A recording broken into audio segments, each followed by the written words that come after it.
Hi, I'm going to do a film series where I talk about famous film directors and actors.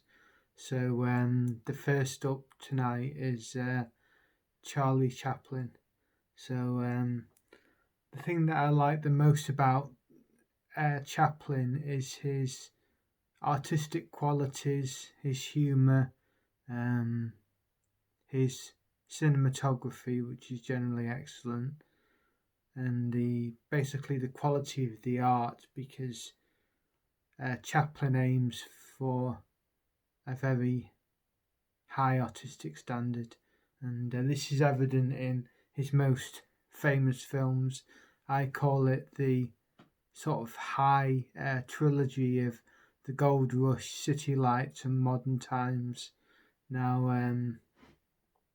these three are sort of the best of Chaplin, and City Lights is probably the most accomplished, and it's his most famed work.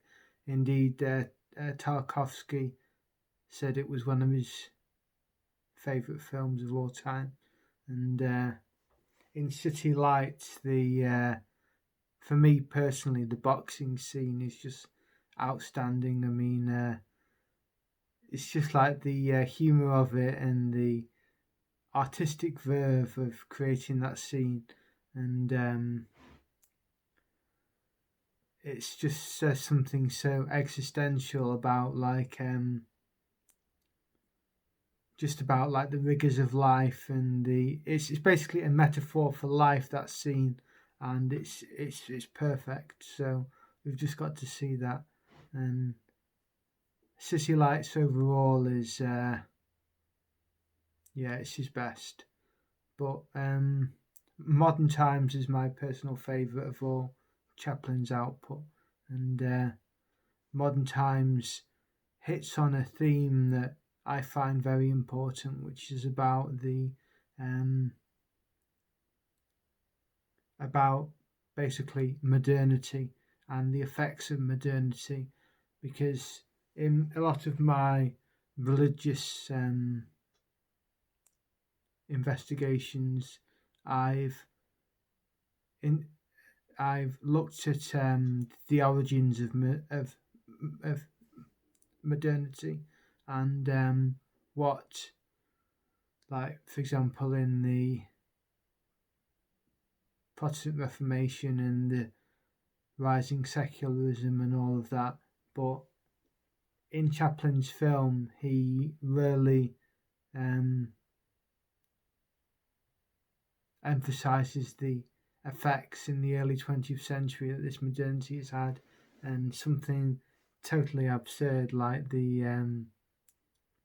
worker, uh, the worker feeding machine, which is probably one of the funniest jokes right at the start, and but it's not just about the humour. It's just that the level of the art is so high in Chaplin, and he even created the music for Smile, which is which was a hit later on by Nat King Cole and several others.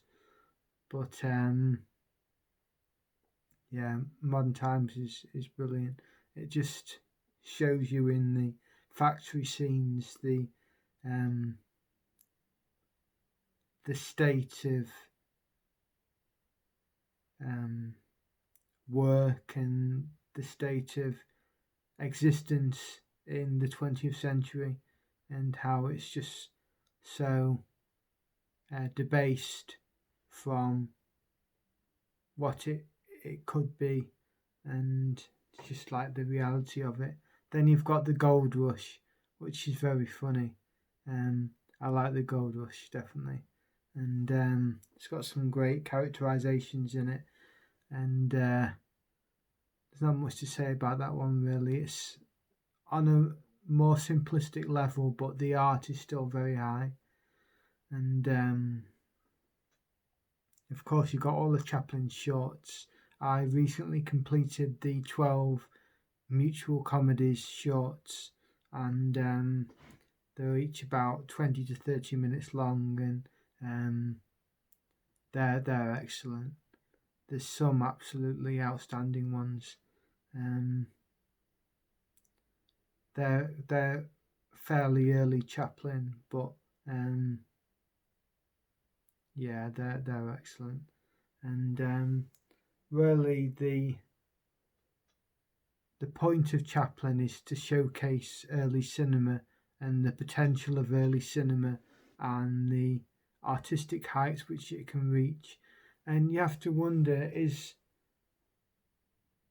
later cinema on a par with the likes of Chaplin and Keaton from the Golden Age?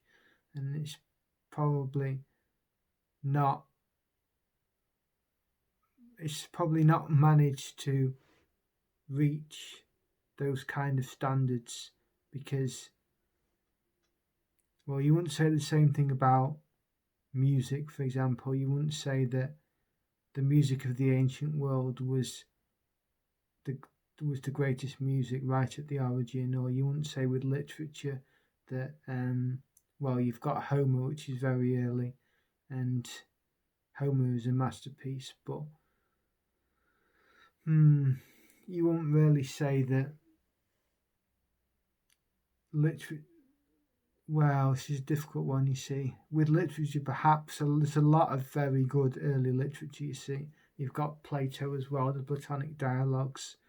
So there is a parallel there, actually, between literature and film, that the early output is some of the best. And yeah, with Chaplin, it's just the it's not that Chaplin is particularly intellectual cinema, because it's not, but it's just the way it all fits together and the painstaking detail that's put into it, and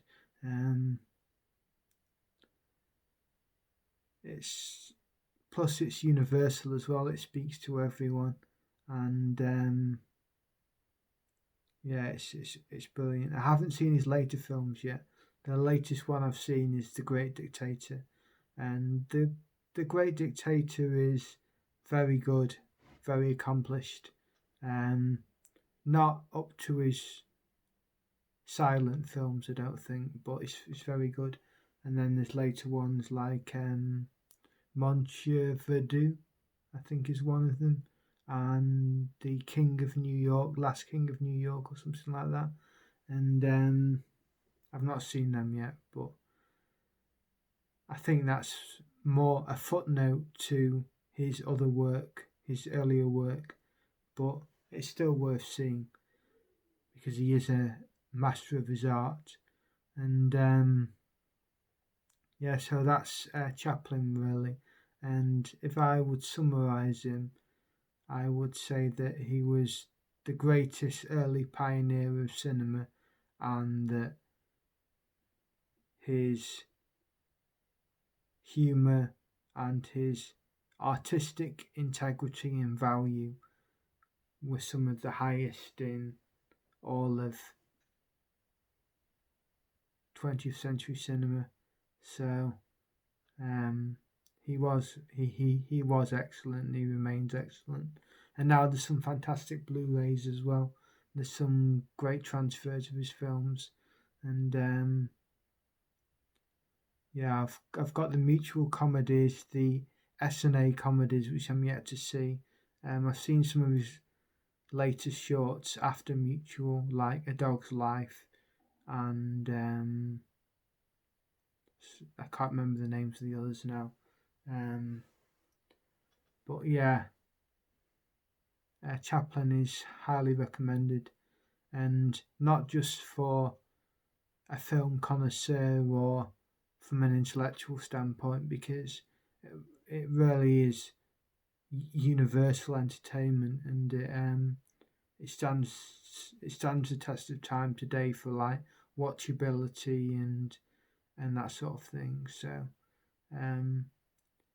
yeah, so that concludes my talk on Chaplin. So thanks for watching, and I hope I've inspired you to explore Chaplin's works.